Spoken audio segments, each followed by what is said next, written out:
छठ पर्व चल रहा है और छठ पर इस वक्त डूबते हुए सूर्य को अर्घ भी दिया जा रहा है।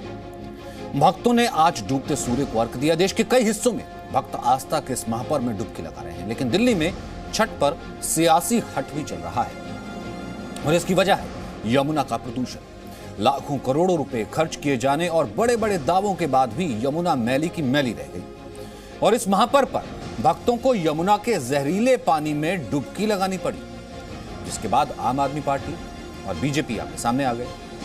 आरोप प्रत्यारोप का दौर जारी है। हम ये जानने की कोशिश कर रहे हैं, हम ये सवाल कर रहे हैं कि आखिर छठ के इस महापर्व पर आस्था से किसका खिलवाड़ है। छठ पर राजनीति भारी क्यों नजर आ रही है। वहीं यमुना बेहाल, इसके लिए कौन है जिम्मेदार। वहीं आपके वायदों का क्या हुआ। अरविंद केजरीवाल कह रहे थे कि यमुना बहुत साफ हो जाएगी, बहुत जल्द जो है आप पिकनिक मनाने जाएंगे, तो यमुना में पिकनिक कब। सबसे पहले हम आपको ये समझा देते हैं कि आज की हम ये बहस क्यों कर रहे हैं और इसमें किस पार्टी का क्या रिएक्शन है। जो 35 करोड़ लीटर जहाँ जो प्रदूषित जल यहाँ यमुना नदी में रोज प्रवाहित किया जाता है, क्या उत्तर प्रदेश से आता है या हरियाणा से आता है। जो यहाँ के CETPs ठीक से काम नहीं कर रहे हैं, क्या वो उत्तर प्रदेश और हरियाणा उसकी जिम्मेदार है। जो प्रोजेक्ट्स आपके टाइमलाइन से 2-2, 3-3 साल, 4-4 साल, 5-5 साल, 7-7 साल पीछे चल रहे हैं, क्या उसके लिए उत्तर प्रदेश और हरियाणा जिम्मेदार है। क्या प्रोजेक्ट चालू करने के लिए पेड़ काटने की परमिशन लेने में आपको 5-5 साल लग रहे हैं, उसके लिए भी उत्तर प्रदेश और हरियाणा जिम्मेदार है। विधानसभा के चुनाव थे फरवरी में, तो उससे 3-4 महीने पहले बीजेपी ने प्रोपेगेंडा शुरू किया था कि दिल्ली के अंदर पानी में जहर पिलाया जा रहा है। इसी तरीके से अब एमसीडी के चुनाव से कुछ महीने पहले इन्होंने एक और प्रोपेगेंडा शुरू किया है कि साहब यमुना बड़ी गंदी है और अरविंद केजरीवाल ने इसको गंदा किया हुआ। लेकिन सवाल यह है ना कि अगर दोनों ही पार्टियां कह रही हैं कि ये जिम्मेदारी जो है बनती थी इस वक्त मौजूदा सरकार की, या फिर जल मंत्रालय है उसके लिए उसने अगर आवंटित किए थे इतने पैसे, तो फिर ये जिम्मेदारी किसकी है। कम से कम आस्था के इस महापर्व में लोग तो यही पूछ रहे हैं, छठी तो यही पूछ रहे हैं कि आखिरकार वो किस घाट पर जाएं। अगर वहां पर कृत्रिम घाट जरूर हैं, लेकिन अगर वो यमुना में डूबते सूर्य को अर्घ देना चाहते थे तो कैसे दें। कुछ ही देर पहले प्रवेश वर्मा हमारे साथ जुड़े थे, इस वक्त वो नजर आ रहे हैं। मैंने उनसे अभी बात की थी। राजीव जेटली हमारे साथ रहेंगे बीजेपी का पक्ष रखने के लिए, साथ ही साथ संजीव झा रहेंगे। सबसे पहले प्रवेश वर्मा से मेरा पहला सवाल था कि यमुना इतनी मैली क्यों, जिम्मेदार कौन है। क्योंकि जो दिल्ली के मुख्यमंत्री हैं, मैंने उनका हर साल भाषण सुना है। उन्होंने कहा कि मैं एक दिन ऐसा आएगा कि मैं पूरे दिल्ली के साथ जाके यमुना में डुबकी लगाऊंगा। वो दिन कब आएगा उसकी डेट उन्होंने नहीं बताई। आज का वो दिन था कि वो यमुना में आके डुबकी लगाते सभी के साथ में। तो हम मानते कि उन्होंने यमुना के लिए कुछ किया है। हरियाणा से तो साफ पानी आ रहा है, मगर जब वो पानी दिल्ली में 5 किलोमीटर अंदर आता है तो जो दिल्ली के इंडस्ट्रियल एरियाज हैं उनका सारा गंद, क्योंकि कोई ट्रीटमेंट प्लांट नहीं लगे हुए, कोई दीवार नहीं है, कोई कूड़ा कहाँ पर जाएगा उसकी कोई व्यवस्था नहीं है। जो भारत सरकार ने 2300 करोड़ रुपए दिल्ली सरकार को दी यमुना की सफाई के लिए, वो पैसा कहाँ खर्च हुआ, उसमें से 1500 करोड़ रुपए विज्ञापन में खर्च हो गया। तो ये हमारी माँ यमुना है।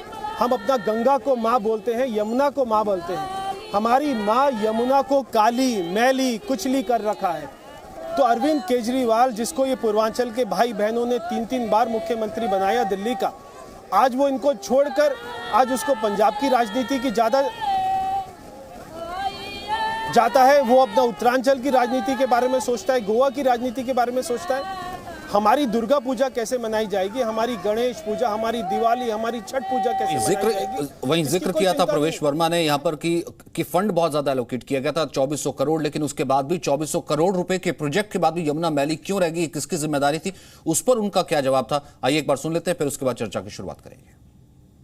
क्योंकि उसमें से 1500 करोड़ रुपया पिछले कई सालों में अरविंद केजरीवाल ने अपने विज्ञापनों पर खर्च कर दिया। आज आपने सुबह इतना बड़ा एक, उसको देखकर हंसी भी आ रही थी और गुस्सा भी आ रहा था। हमने देखा जल बोर्ड का एक टैंकर, एक आदमी जल बोर्ड का कर्मचारी यहाँ पे आया और इस पूरी यमुना नदी के ऊपर में पानी की बौछार मार रहा है, ताकि ये जो झाग दिखाई दे रहे हैं वो झाग जो है वो अपना खत्म हो जाए। तो नदी के ऊपर टैंकर से पानी डाला जा रहा है। ऐसा बेवकूफ़ी वाला कदम कोई आप अपना सोच सकते हैं? ये केजरीवाल ही कर सकता है कि झाग को खत्म कर दो। आज पूरे सोशल मीडिया में झाग की तस्वीर चल रही है, और ये झाग कोई हरियाणा से नहीं आ रहा, कोई यूपी से नहीं आ रहा, ये केजरीवाल का पाप है जो सारे इंडस्ट्रियल एरिया से झाग बनकर इस हमारी माँ यमुना नदी को गंदा कर रहा है। जैसे गंगा माँ है वैसी हमारी यमुना माँ है। ये हमारी माँ को आज इसने ऐसा कलंकित किया है। जो बोलता था मैं यहाँ पे डुबकी लगाऊंगा, जिस माँ के कल्याण का पैसा 1500 करोड़ रुपया इसने अपने विज्ञापन पर खर्च कर दिया, ऐसे आदमी के साथ में आप क्या सहानुभूति रख सकते हैं? ठीक है, हमारे साथ राजीव जेटली मौजूद है और साथ ही साथ संजीव झा मौजूद हैं। सबसे पहले संजीव झा, जो सवाल उठाया यहां पर प्रवेश वर्मा ने, या जो सवाल बीजेपी लगातार उठा रही है कि अगर तैयारी पहले की गई होती, अगर पहले यहां पर सुध ली गई होती, आज दिल्ली वाले या छठी व्रत वाले घाट पर, यमुना घाट पर, आईटीओ घाट पर पूजा कर रहे होते। जिम्मेदारी किसकी सर? देखिए सचिन, मुझे लगता है कि इस दिल्ली में 3 पार्टी की सरकार रही, बीजेपी की सरकार रही, कांग्रेस सरकार रही और आम आदमी पार्टी की सरकार रही। बीजेपी के 5 साल की सरकार में पूरे दिल्ली में एक छठ पूजा का आयोजन दिल्ली सरकार ने नहीं कराया। कांग्रेस के 15 साल की सरकार में केवल 72 जगह छठ पूजा होता था। आम आदमी पार्टी की सरकार में ये 1200 जगह हो गया। दर्द बेसिकली इस बात का है। आप देखिए, हर साल छठ पूजा होता था। ये यमुना इन सभी बीजेपी के नेताओं को इसी बार क्यों याद आया? क्योंकि 4 महीने बाद एमसीडी के चुनाव हैं और ये जानबूझकर छठ पूजा को पॉलिटिक्स का एजेंडा बना दिया। क्योंकि बीजेपी अब दिल्ली में रिलेवेंट नहीं है, तो छठ पूजा के नाम पर रिलेवेंट होने की कोशिश करी। इन्होंने पहले एलजी को कहा कि आप छठ पूजा नहीं होने दें, फिर हम प्रोटेस्ट करेंगे, हम जनता के सामने रिलेवेंट बनेंगे। जब अरविंद केजरीवाल का दबाव बना, छठ पूजा हुआ, फिर यमुना किनारे नहीं करने दो, हम फिर यमुना का एजेंडा बनाकर रिलेवेंट बनेंगे। तो बेसिकली दिल्ली की पॉलिटिक्स में बीजेपी इरिलेवेंट जो हो गई थी, वो रिलेवेंट बनने की कोशिश कर रही है। अब दूसरी बात, अभी प्रवेश वर्मा जी कह रहे थे कि 2400 करोड़ में 1500 करोड़ रुपए विज्ञापन खर्चा हो गया। तो क्या केंद्र सरकार इतनी बेवकूफ है कि 2400 करोड़ ऐसे दे दिया और 15 करोड़ दिल्ली सरकार ने निकाल लिया, विज्ञापन लगा दिया? अगर सांसद हैं तो इनको प्रक्रिया भी पता होगा कि फंड जो किसी हेड में अलॉट होता है उसी हेड में खर्चा होता है। तो इसका मतलब है कि उनको बेसिक जानकारी भी नहीं है। तीसरी बात ये कह रहे थे कि ये जो दिल्ली के सारे दिल्ली में यमुना गंदी हो जाती है। मैं उनको बता दूं, आप जो विजुअल चला रहे हैं, ये कालिंदी कुंज का विजुअल चला रहे हैं। ये कालिंदी कुंज ओखला बैराज पे आता है। ये ओखला बैराज यूपी इरिगेशन के पास है, जहां पे 2 स्टेट के, हरियाणा के इंडस्ट्रियल वेस्टेज आते हैं और यूपी के इंडस्ट्रियल वेस्टेज आते हैं। लगभग 160 MGD इंडस्ट्रियल वेस्टेज वहां आता है। 105 MGD आता है हरियाणा से। मैं ठीक है, मैं इसका जवाब राजीव जेटली से लेता हूं। मैं इसका जवाब लेता हूं राजीव जेटली से। राजीव जेटली भी एक सेकंड, राजीव जेटली भी स्क्रीन पर मुझे दिखने चाहिए। मैं इसका जवाब लेता हूं राजीव जेटली से। लेकिन संजीव झा, ये वायदा दिल्ली वासियों से किसने किया था? वो बाइट जो लगातार वायरल भी हो रही है, खुद अरविंद केजरीवाल भी कह रहे हैं 5 साल में दिल्ली वाले यमुना नदी पर पिकनिक मनाने आएंगे। इतनी साफ कर दूंगा। देखिए, मैं कायम हूं और दिल्ली में बहुत सारी जगह पे एसटीपी बन रही है और वो एसटीपी 1 से 1.5 साल में सारे एसटीपी ऑपरेशनल हो जाएगी। दिल्ली का एक भी इंडस्ट्रियल वेस्टेज यमुना में नहीं जाएगा। हम इंश्योर इसी सरकार में इसी 5 साल में करेंगे। लेकिन क्या ये हरियाणा कर सकती है? क्या ये वादा उत्तर प्रदेश कर सकती है? जब तक केंद्र सरकार गार्जियन की भूमिका में आकर के तीनों स्टेट को मिला करके ठीक से कोऑर्डिनेशन कमेटी बना के नहीं होंगी, तब तक यमुना पे डिबेट होता रहेगा। ये देखिए, बीजेपी प्रोपेगेंडा पार्टी है, झूठा प्रोपेगेंडा चलाती है। इनको सच्चाई पता है कि इनकी नाकामयाबी सबसे बड़ा कारण रहा है, लेकिन छठ पूजा में अपने आप को रिलेवेंट बनाने के लिए ये तमाम तिक्रम कर रही है। देश की जनता, दिल्ली की जनता यमुना बेचारी वो तो यही कह रही है ना कि अमोनिया मुझसे भले वो यूपी में मिल रहा है, इसमें मेरा क्या कसूर है? या फिर वो हरियाणा से आ रहा है, वहां पर अगर बीजेपी की सरकार है तो मेरा क्या कसूर है? अगर मुझसे किसी ने वायदा किया था कि 5 साल में यहाँ पर पिकनिक करने के लिए लोग आएंगे तो मेरा क्या कसूर है? कम से कम फिलहाल इस बदहाली से तो मुझे कोई नहीं निकाल रहा ना। राजीव जेटली, पहले जवाब दे दीजिए कि हरियाणा से सवाल नहीं पूछा, उत्तर प्रदेश से सवाल नहीं पूछला, ओखला बैराज जो है वो यूपी सरकार की देखरेख में आता है, वहां से लगातार नाले मिल रहे हैं, अमोनिया वाटर मिल रहा है, लेकिन सवाल दिल्ली सरकार पर, यह राजनीति एमसीडी की है क्या? मुझे थोड़ी हैरानी होती है कि आज भी आम आदमी पार्टी के प्रवक्ता आपके टीवी चैनल पर बैठकर जस्टिफाई कर रहे हैं, और ये डिबेट हम हर साल करते हैं। लगभग 5-6 साल हो चुके हैं इनकी सरकार को। 6 साल में एक भी एसटीपी बनकर तैयार नहीं हुआ है। अब देखिए, जो छठ पूजा बनाई जा रही है, मेरे को अजीब लगेगा ये बोलना, लेकिन हकीकत यही है, अब वो यमुना में नहीं बनाई जा रही है। अगर यही छठ पूजा सोनीपत से पहले होती तो हम इसको यमुना कह सकते थे, क्योंकि ये दिल्ली में आने के बाद यमुना नहीं रहती है, गंदा नाला हो जाती है। तो क्या आपने जो पूर्वांचल को, बिहार के जितने भी लोग थे, उनको नाले के अंदर खड़ा करके बद्दा मजाक किया कि नहीं किया? बताइए, उनकी आस्था के साथ। आप ही के सारे गंदे नाले इसमें गिर रहे हैं। वो गंदे नाले के आगे खड़े होकर आप कहते हैं आप छठ पूजा बनाइए। गंदे नाले में आपने जो देखा, आपने कितने किस लेवल पे उसके अंदर गंदगी है। और आज तो देखिए, मैं अभी थोड़ी देर पहले हंस रहा था, सच्चाई में हंसने वाली बात है कि वो पानी के छिड़काव करवाया जा रहा पाइप लेकर के। अरे थोड़ा तो शर्म कीजिए, थोड़ी तो शर्म आनी चाहिए आप लोगों को। आप कम से कम कोई हरकत ऐसी तो करते हैं जो आम आदमी के समझ में आती, और लोग सोचते शायद हमारी बेहतरी के लिए कर रहे हैं। अरे वो पानी का जो छिड़काव होता है वो पेड़ों के ऊपर किया जाता है, और वो भी आप जो छिड़काव करते हैं केवल 2-3 जगह पे करते हैं, कुछ आईटीओ के आसपास, रोड पेज के आसपास। अरे बाकी दिल्ली की जनता, गरीब जनता के पास कोई अधिकार नहीं है का क्या? आपने इतने बुरे हालात कर दिए, तब भी आपको शर्म नहीं आ रही? केजरीवाल साहब गंदे नाले के बीच में खड़े होकर और छठ पूजा बनाने की कोशिश कर रहे हैं। आप मुझे बताइए, कितने नाले दिल्ली के यमुना के अंदर गिरते हैं? कभी आपने चेक करवाया सोनीपत तक यमुना का लेवल क्या है, और उसके दिल्ली में घुसने के बाद उसका गंदगी का लेवल क्या हो जाता है? कभी चेक करवाया आपने? अरे आपके खिलाफ तो हम FIR दर्ज करवाएंगे। आपने तो हरियाणा को गंदा पानी दे दिया पीने के लिए। आपको मालूम है दिल्ली से जो पानी छूट कर आता है, उस पानी के अंदर इतनी गंदगी है कि उससे कैंसर फैलता है। आपके खिलाफ तो FIR करनी चाहिए दोनों प्रदेशों को। और आप दिल्ली की जनता को नाले में खड़ा करके उनकी छठ पूजा करवा रहे हैं, उसके बाद आपको शर्म नहीं आ रही? टीवी में बैठ के बोल रहे हैं। आज तो आपको कमरे में छुप जाना चाहिए था कि जवाब नहीं है हमारे पास, बचना चाहिए था। केजरीवाल साहब को भी नहीं निकलना चाहिए था। फिर भी आपको देखो बेशर्मी से आके टीवी बता रहे आपकी सरकार, हमारी सरकार, उत्तर प्रदेश हरियाणा। अरे भाई, उत्तर प्रदेश हरियाणा का मैटर तब आता जब उत्तर प्रदेश हरियाणा ने उसके अंदर गंदगी बचाई होती।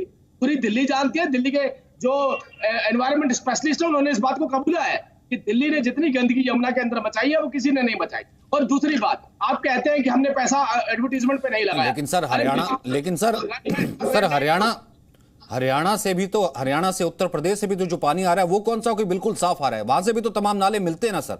तो कम से कम जिम्मेदारी तो कलेक्टिव बनती है ना। और क्या टाइमिंग नहीं इंपॉर्टेंट है सर, कि बिल्कुल यहां पर चुनावों से ठीक पहले, ठीक है चुनावों से इसका कोई जिक्र लेना देना नहीं है, क्या ये कलेक्टिव रिस्पॉन्सिबिलिटी नहीं है कि यहाँ पर जो है नदियों का मंत्रालय जो है वो आपके पास है, यहाँ पर दिल्ली आपदा प्रबंधन प्राधिकरण जो है उनके हेड हैं जो LG हैं, वो रिपोर्ट करते हैं गृह मंत्रालय को, उनकी रोक के बावजूद प्रवेश वर्मा वहां चले जाते हैं। फिर भी ये राजनीति का अगर आईना नहीं है तो और क्या है सर? अरे हम राजनीति नहीं करना चाहते, हम कहते हैं साफ पानी के अंदर किसी को खड़े होने का अधिकार तो दे दीजिए। केजरीवाल साहब नाले में मत खड़ा करिए किसी को भी, यमुना में खड़ा करिए। अब नाले में खड़ा करके कह रहे हैं कि आप छठ पूजा मनाइए, 1200 जगह पे नहीं 1500 जगह पे बनाइए। गंदे गंदे नालों में और नालियों में खड़ा करके आप छठ पूजा बनवाना चाहते हैं? मैं तो ये पूछ रहा हूं आपसे, इसलिए कह रहा था इनको शर्म आनी चाहिए थी। अरे वो छठ पूजा तो लोग बना लेते, अपनी आस्था का प्रतीक है उनकी, वो तो कहीं पर भी बना सकते थे। अब फिर भी बाहर निकले, जनता के बीच में खड़े हो गए। और किस मुंह से खड़े हैं बताइए जनता के बीच में? देखिए हालात क्या है, इसी टीवी के ऊपर आपके स्क्रीन पे दिखाए जा रहे हैं। कितने बुरे हालात है, कितनी गंदगी वहां पर फैला रखी है लोगों ने। और हर साल आते हैं, बैठते हैं, इसी बात की, इसी तरीके की चर्चा करते हैं, और एक साल निकल जाता है, उसके बाद वापस वही हालात। अरे भाई आप ये बताइए, हमें आपसे बोल रहे हैं कि आप इसका वेरिफिकेशन करवाइए कि यमुना का स्तर सोनीपत तक क्या है। वहां पर तो STP लगाया गया है, आपने कितने STP लगाए? और देखिए 6 साल हो चुके हैं, 6 साल में एक भी STP नहीं।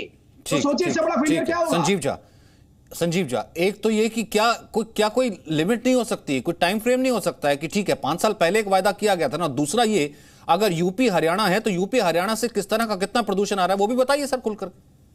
बिल्कुल सचिन, हमने आपको आंकड़े दिए, और मुझे लगता है राजीव जी थोड़ी सी जानकारी इकट्ठा करके लाते तो बहस करने में अच्छा लगता कि नजफगढ़ कैनल के जरिए हरियाणा के इंडस्ट्रियल वेस्टेज लगभग 105 MGD गिरता है। ये जनता गंदे नाले में खड़ी है या नहीं खड़ी है, इसका जवाब दीजिए। MGD industrial wastage Uttar Pradesh से वही ओखला बैरेज से गिरता है। दिल्ली की सरकार लगातार चिट्ठी लिखती रही उत्तर प्रदेश को कि इसकी साफ सफाई हो। दिल्ली सरकार के मंत्री लिखते रहे कि यहाँ इंडस्ट्रियल वेस्टेज से जमुना विषैला हो रहा है, आप इसकी साफ सफाई करो, FIR तो आप पे होनी चाहिए, पहली बात। दूसरी बात देखिए इनकी पॉलिटिक्स की, आप समझिए इस बात को कि पूरी कोशिश इस बार करते रहे कि दिल्ली में छठ ना हो, ताकि चुनाव का समय हम केजरीवाल को खूब बदनाम करेंगे। लेकिन इनके तमाम कोशिशों के बावजूद पूर्वांचल और बिहार की जनता के साथ मजाक मत कीजिए। अरे आप नाले पे मत, गंदे नाले पे की पॉलिटिक्स क्या है ये, और अभी भी आपको थोड़ी शर्म है तो मुझे लगता है मत करिए, आज मत करिए। आज आपका दिन नहीं है, आज आपको शर्म से डूब करना चाहिए। तो फिर क्या टीवी में बन के चिल्ला रहे हैं? आज आपको बचना चाहिए था। हमारे बोलने के मुंह दिखाने के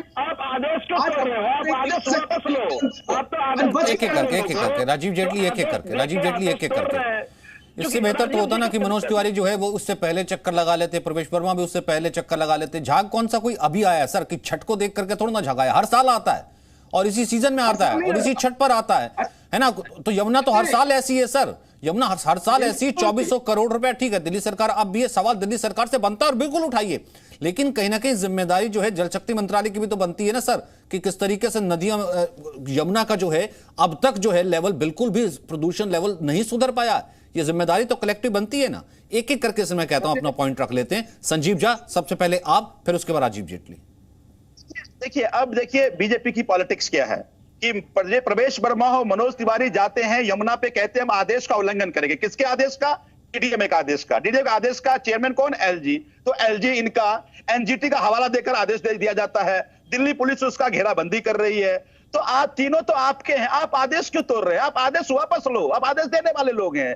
तो ये तुम्हारी पॉलिटिक्स किया है, पूर्वांचल के लोग बेहतर जानते हैं। दूसरी बात जो आपने कहा कि कलेक्टिव रिस्पॉन्सिबिलिटी की जरूरत है, मैंने पहले ही कहा आपको कि हरियाणा, दिल्ली, उत्तर प्रदेश और केंद्र सरकार गार्जियन की भूमिका में आए और एक कमेटी बने और टाइमलाइन डिसाइड हो। बिल्कुल टाइमलाइन डिसाइड, मैंने कहा ना आपको कि 2 साल के अंदर पूरे दिल्ली का एक भी इंडस्ट्रियल वेस्टेज आप यमुना में नहीं जाएगा। ये मैं आपको जल बोर्ड का मेंबर होने के नाते, विधायक होने के नाते, दिल्ली सरकार के एक जिम्मेदार अधिकारी, इतना मानेंगे कम से कम पूर्वांचल भाइयों से, इतना मानेंगे उन पूर्वांचल भाइयों से जिनसे वायदा आपने किया था कि 5 साल में यमुना हम आपको ऐसी कर देंगे कि आप पिकनिक बनाएंगे, यहां पर आप डुबकी लगाएंगे, मैं भी आपके साथ डुबकी लगाऊंगा, और आज उनको वहां पर अमोनिया का पानी और जहरीला पानी जो है, ये कहीं ना कहीं आम आदमी पार्टी की कम से कम 5 साल का यमुना को लेकर के वायदे का फेलियर तो है। इतना तो मानेंगे ना सर? उनके हिस्से का फेलियर मैं उनको दे दूंगा, अपने हिस्से का फेलियर तो लीजिए ना सर। इसमें एक बात और है सचिन जी, जब कभी भी छठ पूजा यमुना के किनारे होता था तो 15 दिन पहले हरियाणा पानी छोड़ती थी और ये जो आपका प्रदूषण दिख रहा है वो साफ होता था। फिर पूजा के 2 दिन पहले पानी छोड़ती तो प्रति उसमें खड़े, मतलब हरियाणा ने जान के पानी छोड़ा, मतलब आप इसका मतलब हरियाणा ने जान के पानी छोड़ा कि यहां पर झाग आ जाए ताकि छठ वाले पूजा ना कर पाए और अरविंद केजरीवाल बदनाम हो जाए। उससे पहले तो यहां पिकनिक मना रहे थे लोग। क्या बात करते हैं संजीव जी, अपने हिस्से का फेलियर लेने में क्यों शर्मा रहे सर? कहिए कि हमने वादा किया था, नहीं पूरा कर पाए। मैंने पहले कहा कि कलेक्टिव रिस्पॉन्सिबिलिटी तीनों की है। 4 साल लग गए ये इंश्योर करने में कि केंद्र सरकार जिम्मेदारी लेकर तीनों स्टेट लेवल कोऑर्डिनेशन कमेटी बने। अब जब 1.5 साल से ये तय हुआ, दिल्ली अपनी जिम्मेदारी कर, मैंने कहा ना एसटीपी बना रहे हैं। मैं बुराड़ी विधानसभा का विधायक हूं, मेरे यहाँ एक एसटीपी बनके तैयार है, मेरे बगल में आदर्श नगर में एक एसटीपी बनके तैयार है, ऑपरेशनल हो चुका है। मैंने कहा आपको कि 2 साल के अंदर दिल्ली का एक भी इंडस्ट्रियल वेस्टेज यमुना नहीं जाएगा, लेकिन ठीक है, इन्होंने कहा 2 साल में नहीं जाएगा। Last comment Rajiv Jaitley. आपने सचिन जी गौर नहीं किया, इन्होंने क्या बोला? इन्होंने बोला हरियाणा को पानी छोड़ना चाहिए था, हरियाणा ज्यादा पानी छोड़ेगा तो हमारे गंदे नाले उसके अंदर मिलकर बहकर चले जाएंगे, तो आम जनता को पता नहीं चलेगा। अगर उसमें पानी की थोड़ी भी कमी आएगी तो हमारे नाले उजागर हो जाएंगे। और यही मैंने चर्चा की शुरुआत में आपको बोला था कि ये गंदे नाले में छठ मनवा रहे हैं। अब ये डिबेट खत्म होते होते इन्होंने इस बात को कबूल लिया कि अगर पीछे से बहाव ज्यादा आएगा तो हमारे नाले छुपेंगे, अगर बहाव कम आएगा तो हमारे नाले उजागर हो जाएंगे। मतलब आपका कोई योगदान नहीं है, आप यमुना को जितना गंदा कर सकते थे आपने गंदा कर दिया है, आपका कोई प्लान नहीं है। 6 साल के बाद अगले 2 साल की बात कर रहे हैं, 6 साल से एक ही बात बोलते आ रहे हैं, एसटीपी बनाएंगे और यमुना को साफ करके दिखाएंगे। 6 साल के बाद आज फिर से वही वायदा जो 6 साल पहले किया गया था, तो इससे बड़ा फेलियर कोई नहीं हो सकता। और मैं आपके रिपोर्टर से भी बोलना चाहूंगा, अगर आप कोई ऐसा पैकेज बना सके, आप यमुना के अंदर नाव लेकर के चले, यमुना में नाव लेकर के चले, यमुना में नाव लेकर चले और यमुना के आपके चले, अंदाजा होता है कि यमुना का स्तर सर। मेरे तो आप दोनों से ये रिक्वेस्ट है कि कम से कम भले कलेक्टिव काम कीजिए, कलेक्टिव रिस्पॉन्सिबिलिटी भी लीजिए, कम से कम यमुना की ये तस्वीरें जो पूरी दुनिया में जाती हैं, फिर उसके बाद वो तस्वीरें भी जाती हैं कि वहां पर लोग यमुना को मां भी कहते हैं और उसी पानी में नहाने को या उसी पानी में अर्घ करने को मजबूर हैं, तो ये कम से कम जो जनता के प्रतिनिधि हैं उनसे तो ये एक्सपेक्ट नहीं किया जा सकता। ये फेलियर तो कहीं ना कहीं है। बहुत बहुत शुक्रिया मेरे साथ जुड़ने का आप दोनों के लिए। Presenting B News app available on Google Play and App Store. Download it now.